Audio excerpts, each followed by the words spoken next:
এই ঠান্ডাতে আমাদের বডির জন্য যেরকম লোশন দরকার, আমাদের ফেসের জন্য ময়শ্চারাইজার দরকার, সেরকমই আমাদের ঠোঁটের জন্য কিছু একটা দরকার হয়, যেটা আমরা লিপ বাম বলি, আর যেটা আমরা বিভিন্ন খান থেকে অর্ডার করি বিভিন্ন শেডের। তো আজকে আমি তোমাদের শেখাবো কী করে হোম মেড লিপ বাম তৈরি করা যায়। তো আজকে আমি এখানে গাজর আর বিটস দিয়ে এই লিপ বামগুলো তৈরি করব দুটো শেডের। যদি তোমাদের ভালো লাগে তো তোমরা অবশ্যই এটা বাড়িতে ট্রাই করো। একটু টাফ আছে, বাট ট্রাই করতে পারো। কিছু নিজে করে ট্রাই করার মজাই আলাদা, তাই না বলো?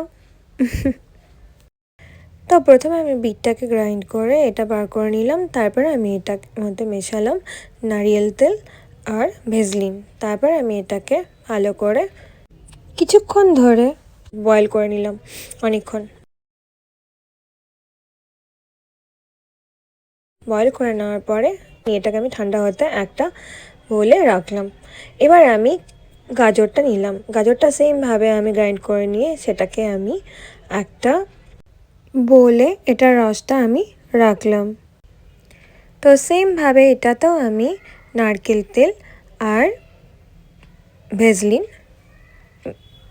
মিক্স করলাম, মিক্স করে এটাকে ফুটিয়ে নিলাম। ফুটিয়ে নেওয়ার পরে এটাকে একটা বলে অ্যাজ ওয়েল ঠান্ডা হওয়ার জন্য আমি রাখলাম।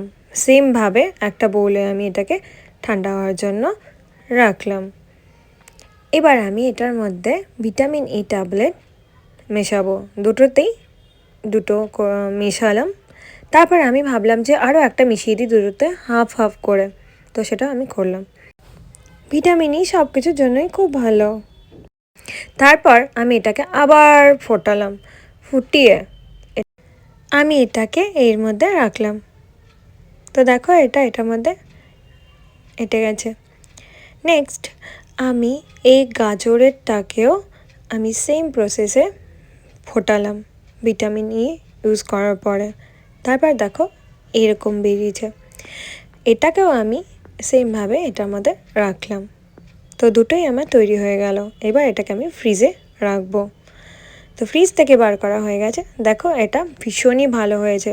আমি একবার ইউজ করেছিলাম, এখন আমি তোমাদের সামনে একবার ইউজ করে দেখাচ্ছি। তো ক্যারেটেরটা একটু অরেঞ্জ শেডে হচ্ছে, ভীষণ গ্লসি। আর তারপর আমি তোমাকে এই বিটেরটা দেখাচ্ছি। দেখো এটাও রেড শেড, রেড না পিঙ্ক শেড। যদি তোমাদের আমার ভিডিওটা ভালো লাগে অবশ্যই বাড়িতে ট্রাই করো। চলো দেখা হচ্ছে নেক্সট ভিডিওতে। Bye, take care.